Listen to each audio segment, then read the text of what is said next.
I was the queen of the garage, the one everyone feared and respected. Grease under my nails, a wrench in my hand, and no patience for weakness. My father, Joe Carter, taught me that emotions were for people who had time to waste, and I had no time to waste. Love? That was just another tool, another thing to twist and manipulate to get what I wanted. But it wasn't always that way. Once, I was just a little girl standing in the doorway of my father's shop, mesmerized by the symphony of clinking metal and hissing steam. The garage smelled like burning oil and sweat, and to me, it was the smell of home. I wanted to be just like my father, strong, respected, unbreakable. But Joe Carter had no use for daughters, only sons, and since he didn't have one, he built them from the boys who idolized him.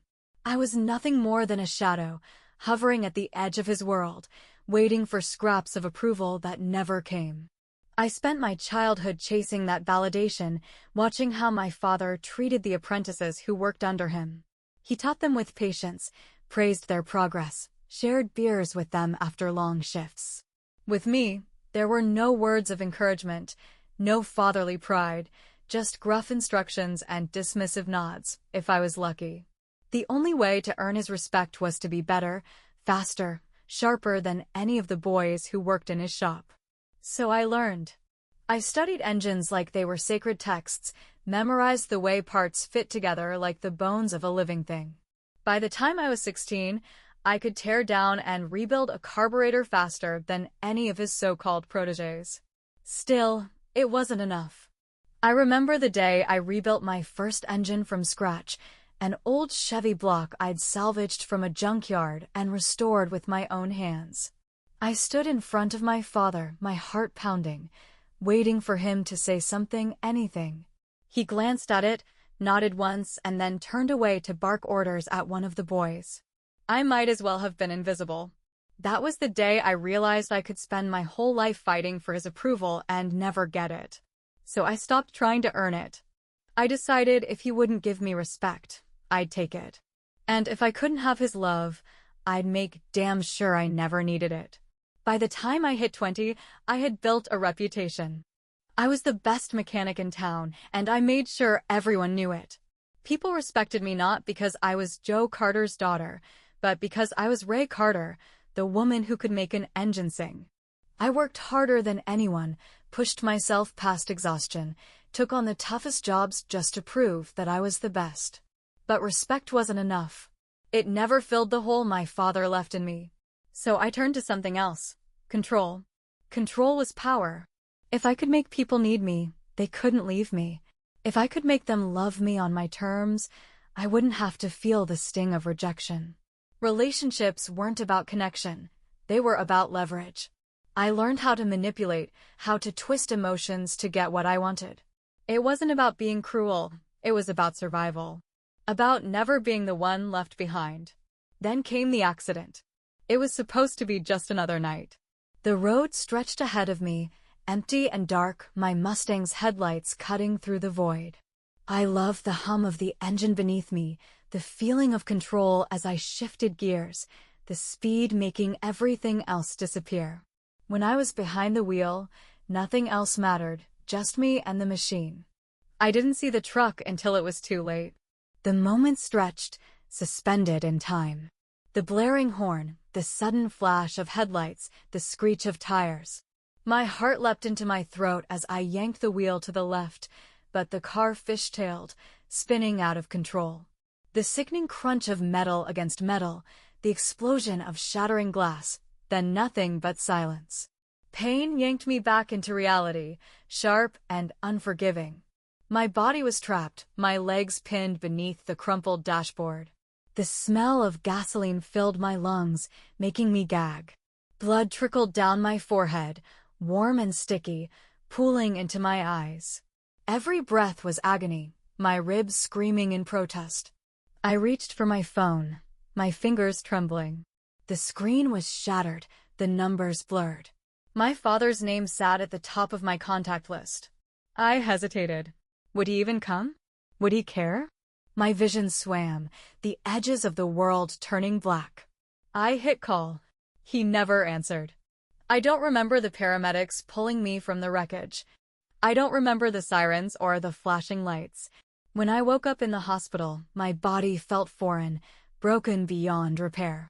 My hands, the hands that had built engines, that had shaped my entire life, were wrapped in bandages, useless. The doctors said I was lucky to be alive. Lucky? My hands were ruined, my career over. My Mustang, the only thing I had ever truly loved, was totaled. And my father? He showed up just once, stood at the foot of my hospital bed, and muttered, "You should have been more careful." Then he left. Mikey was gone, too. The man I had twisted around my little finger, the one I had made believe he needed me, had finally seen me for what I was. A wreck. A broken thing. And I hated him for it. The queen of the garage was gone. All that remained was a shell of a woman who had lost everything. The hospital room was sterile, suffocating. White walls, beeping machines, the faint scent of antiseptic clinging to everything. I had spent my entire life surrounded by grease and gasoline, and now I was trapped in a place where everything was too clean, too empty. My body ached in ways I had never felt before. My hands, once my greatest tools, were wrapped in thick bandages, rendered useless. The realization struck me like a gut punch. I wasn't just broken. I was ruined. The nurses came and went, their voices too soft, their hands too gentle, as if I were made of glass. They pitied me. I could see it in their eyes. A once powerful woman, now reduced to this. I wanted to scream at them, tell them I wasn't weak, that I would claw my way back, but even that felt like a lie. Days blurred together. I slept in fits, plagued by dreams of the crash, waking up gasping for air. Every time I opened my eyes, I expected to see anyone, waiting for me. But I was alone. My father never came back. The man I had twisted around my finger had finally let go. The friends I thought I had were nowhere to be found. The truth was bitter and undeniable. When I was at my strongest, people flocked to me. When I fell, no one stayed. The weight of it settled in my chest, suffocating me. I had built my life around control, around making people need me. And now, with nothing left to offer, I had become disposable. I stared at the ceiling, at the cracks in the plaster, at the fluorescent lights that buzzed overhead. My mind raced, searching for a plan, a way to fix what had been broken. But for the first time in my life, I had no answers. A nurse entered, a kind-faced woman named Sarah, who had been taking care of me since I arrived. She adjusted my fore with a practiced ease, offering me a small, sad smile. "Your physical therapist will be in tomorrow," she said softly. "They'll start working with your hands." My hands, my useless, mangled hands. The thought sent a spike of panic through me. "I don't need therapy," I muttered, my voice hoarse. Sarah met my gaze, unflinching. "You do. And not just for your hands." I turned away, unable to face the truth in her words. Because deep down I knew this wasn't just about fixing my body. It was about fixing everything I had broken long before the crash. The first day of physical therapy was a humiliation I wasn't prepared for. I sat in the therapy room, the sterile scent of antiseptic mixing with the faint rubbery smell of the exercise equipment. The walls were painted in a dull, calming shade, but nothing about this place felt safe. I was exposed, vulnerable, weak. The therapist, a tall man with kind but unreadable eyes, introduced himself as Logan Pierce. He studied my bandaged hands for a long moment before speaking. "We'll start slow." I hated him already. Slow wasn't how I worked. I wanted results. I wanted to get my strength back, to prove I wasn't broken beyond repair. But when Logan handed me a small rubber ball and told me to squeeze, I couldn't even make my fingers close around it. My hands trembled with the effort, pain searing up my arms, but worse than the pain was the frustration. I had built engines with these hands. I had held power in these hands.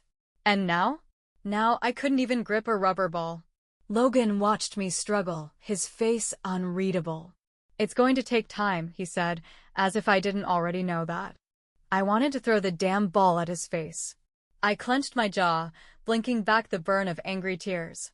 Time is something I don't have. Logan crouched in front of me, resting his arms on his knees. What's the rush? I didn't answer. Because the truth, the one I couldn't even admit to myself, was that if I wasn't strong, if I couldn't work, then I was nothing. I had spent my life making myself indispensable, ensuring people needed me. Without that, who was I? Logan sighed and sat back. Then we'll go at your pace, he said. But you have to do the work. I scowled. Fine. But the truth was, I didn't know if I could. Days turned into weeks, and I kept showing up for physical therapy, though every session felt like another battle I was destined to lose.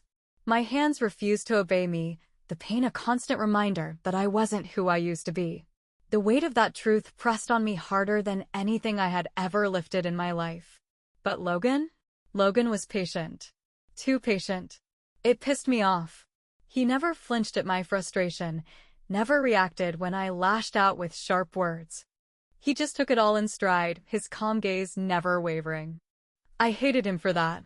For the way he looked at me like I was something worth fixing. One afternoon, after another failed attempt at gripping the damn therapy ball, I slammed my hands down on the table, ignoring the flare of pain that shot up my arms. This is pointless, I snapped. Logan, as always, didn't react. He just leaned forward, resting his elbows on his knees. So quit. I narrowed my eyes.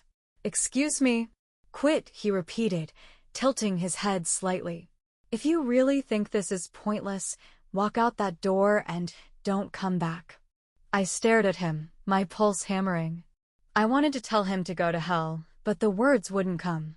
That's what I thought, he murmured. You don't actually believe it's pointless. You're just scared. My chest tightened. I'm not scared. Yeah, you are. Logan leaned back, crossing his arms. You're scared of failing. Scared of being weak. But guess what? Strength isn't about never falling. It's about getting up when you do. I scoffed. That some fortune cookie wisdom you tell all your patients? A smirk tugged at the corner of his lips. No. Just the stubborn ones. For the first time in weeks, something other than frustration twisted in my chest. It was unfamiliar, uncomfortable. But I held on to it, because for the first time since the crash, I felt something that wasn't anger or grief. I felt challenged. Fine, I muttered, picking up the therapy ball again. But don't expect me to go easy on you. Logan grinned. Wouldn't dream of it. The days dragged on, each one a battle between my pride and my body's limitations. The therapy room became my second home, though it still felt like enemy territory. Logan pushed me, but he never pushed too hard. He read me better than I liked, knew exactly when I was about to break, when I needed to be left alone, and when I needed to be challenged. You're making progress, he told me one afternoon, nodding toward the small weights I was struggling to lift. A month ago, you couldn't even hold these. I scowled at him. Yeah, well, a year ago I could rebuild an engine in my sleep. I don't really care about lifting a couple of pounds. Logan exhaled slowly, like he was choosing his words carefully. You care more than you want to admit. I didn't respond. Because he was right. And I hated that. Outside of therapy, I avoided people. I didn't want their pity, their well-meaning looks, or their empty words of encouragement. I had spent years building myself into someone people didn't dare to feel sorry for. Now, I could feel their eyes on me, and it made my skin crawl. Then, one day, I found myself standing outside the garage. My garage. The place that had defined me, given me purpose. The smell of oil and metal still lingered in the air, but it wasn't mine anymore. My father had kept it running, but I knew without even stepping inside that things had changed.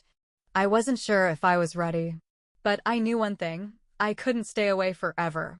Standing outside the garage, I felt my stomach tighten. The familiar scent of motor oil and steel filled my lungs, triggering memories I wasn't ready to face. This was my kingdom once, my sanctuary, and now it felt like enemy ground.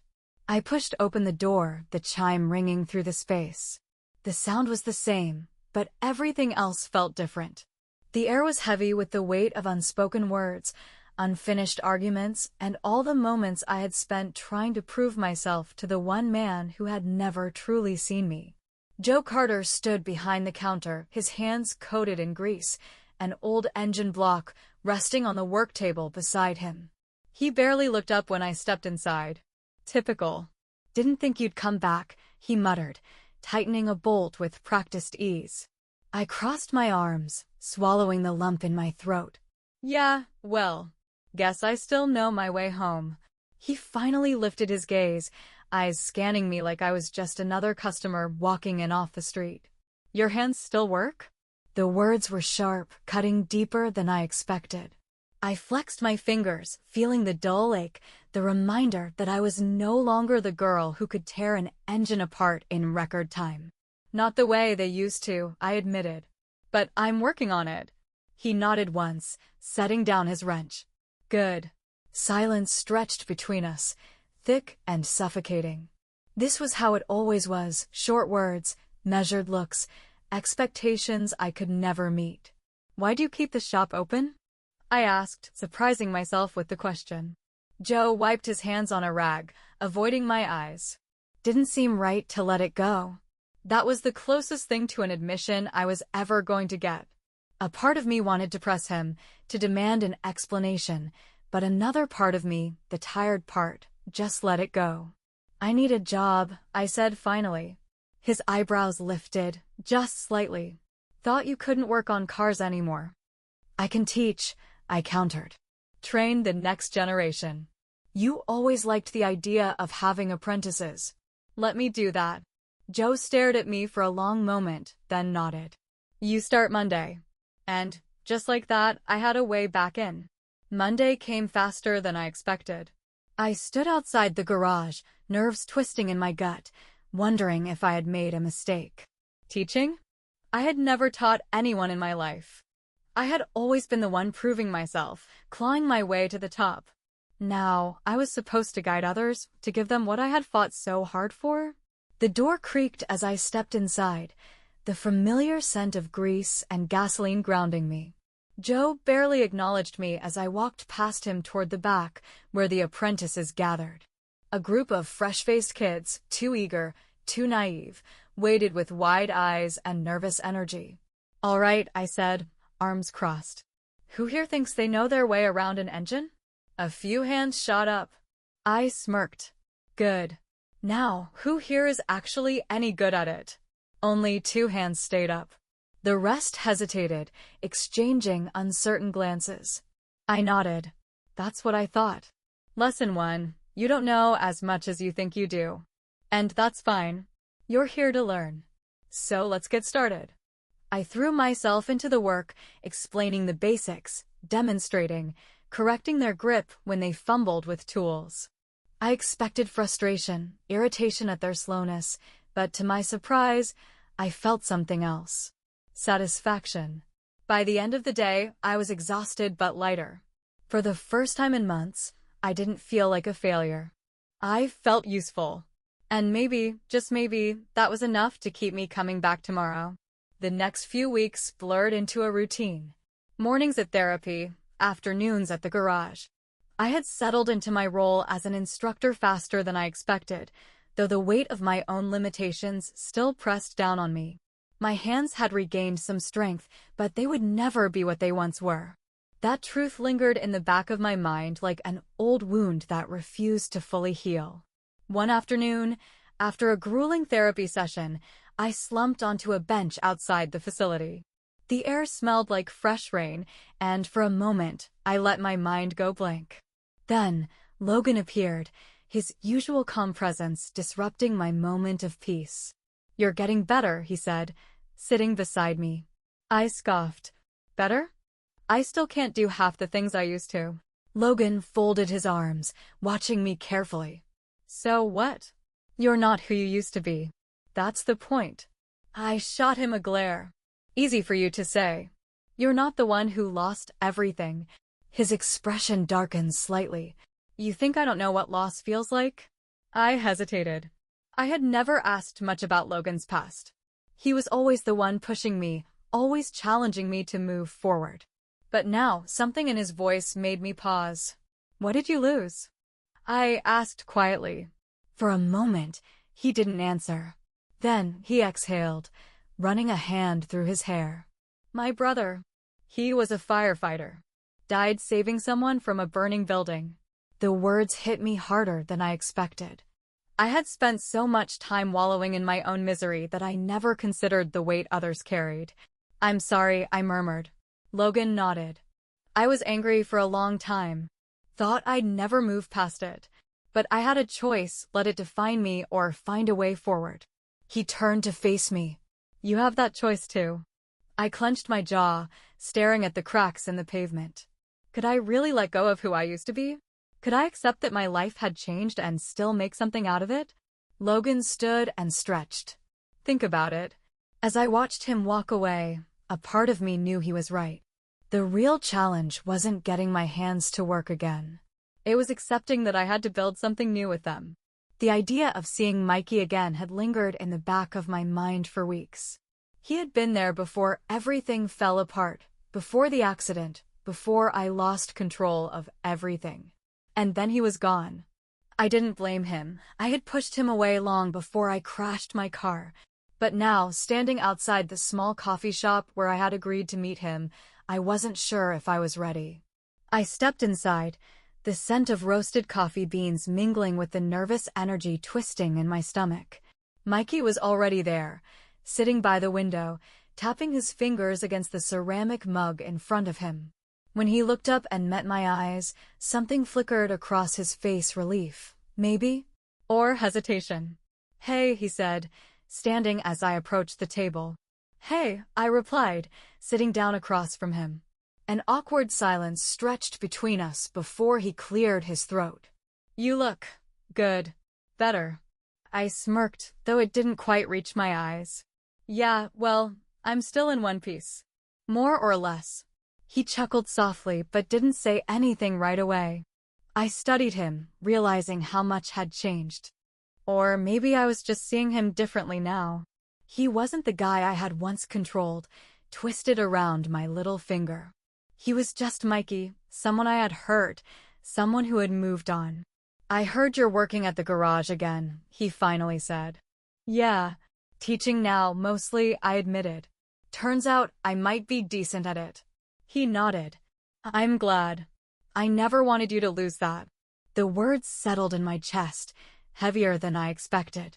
For so long, I had been angry at Mikey for leaving, for walking away when I needed him most.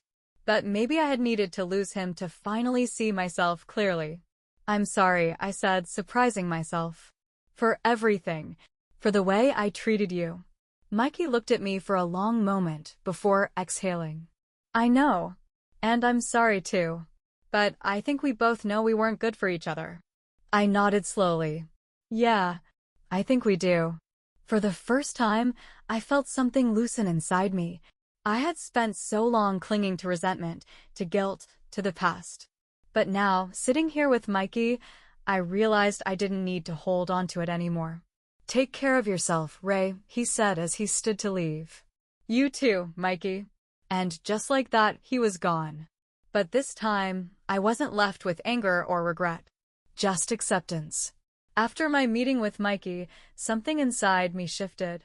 It wasn't some grand revelation, not an instant cure to all my demons, but it was enough to make me look at things differently. For the first time in a long time, I wasn't focused on what I had lost, I was looking at what I still had. And what I had was the garage. Joe had given me the job, but I had to make it mine. The apprentices looked up to me now, watching my every move, waiting for my approval. At first, I resisted it.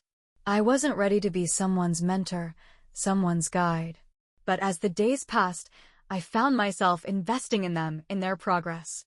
I saw pieces of myself in them, the hunger to prove something, the frustration of failure, the thrill of getting it right. One afternoon, I stood beside Jamie, one of the youngest kids in the shop, as he struggled to loosen a rusted bolt.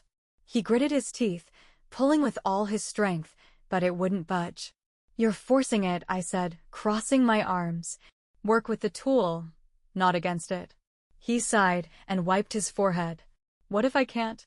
I smirked, grabbing another wrench and handing it to him. Then you find another way. Jamie hesitated before taking the tool, trying again. A moment later, the bolt gave way, and he nearly fell backward with the force of it. He looked up at me, surprise and pride flickering in his eyes. There you go, I said, clapping him on the shoulder. Now let's get this thing back together. For the first time in a long time, I felt it, that sense of belonging. The garage wasn't just a place where I proved myself anymore. It was a place where I could help others do the same. Maybe this was what redemption looked like. The garage was becoming my sanctuary again, but there was still one last loose end I hadn't expected: Logan. It had been months since I started therapy, since he first pushed me to see beyond the wreckage. And now, just when I had found my footing, he was leaving. We stood outside the garage, the sun dipping below the horizon, bathing everything in hues of orange and gold. Logan leaned against his car, arms crossed, watching me with that unreadable expression I had come to know so well. So, where are you headed? I asked, trying to keep my voice neutral. Chicago, he said. There's a rehab center there that needs specialists. It's a good opportunity. I nodded, staring at the cracked pavement beneath my boots. Sounds like it. Silence stretched between us, heavy with unspoken words. I wanted to tell him to stay, to tell him that I still needed him, that I wasn't sure if I could keep moving forward without his steady presence. But I wasn't that person anymore. The one who clung, who manipulated, who used people as crutches. Instead, I met his gaze and forced a small smirk. Guess I'll have to find someone else to torture me during therapy. Logan chuckled. You'll be fine. You don't need me anymore, Ray. The truth in his words hit harder than I expected. Once I would have fought against it, would have tried to convince him otherwise. But now? Now I understood. He had helped me find my way, but the rest of the journey was mine to take alone. I exhaled slowly. Thank you, Logan. For everything. He gave me a rare, genuine smile. Anytime. And just like that, he was gone. As his car disappeared down the road, I didn't feel abandoned. I felt ready. The garage felt different now. It wasn't just a place where I had something to prove, where I fought to be seen. It was mine. I stood in front of an old engine, its parts meticulously laid out, the familiar scent of grease and metal surrounding me. My hands, once weak and trembling, now moved with precision. I wasn't as strong as I had been, but I was steady. And, for the first time, that was enough.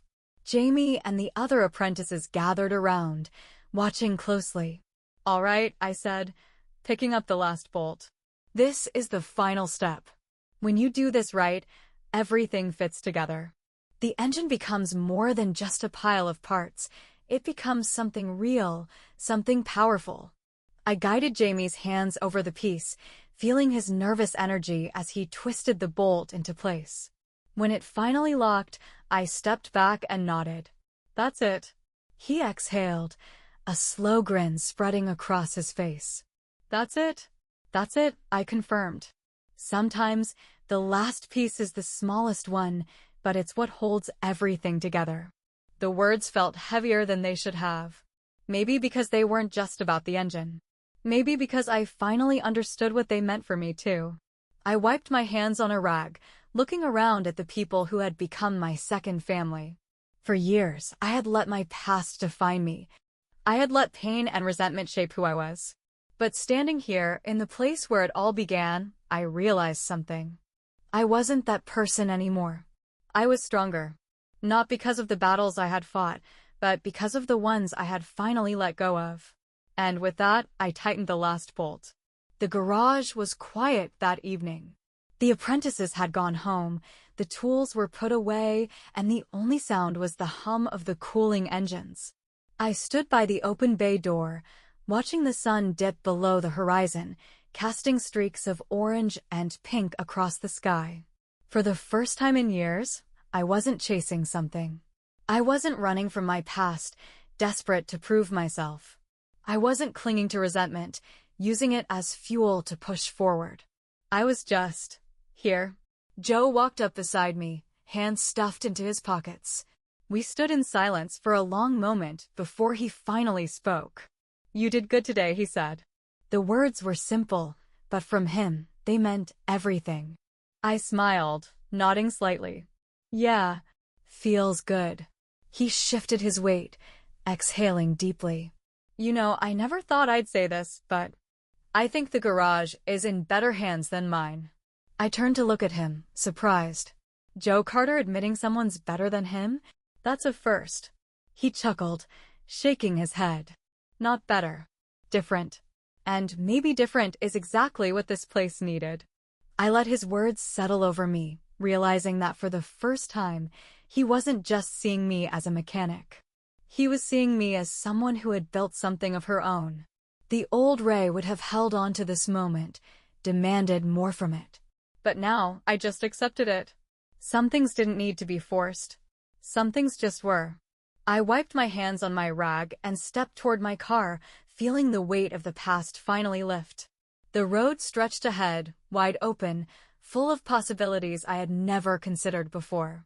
For the first time in a long time, I wasn't afraid of what came next. I was ready,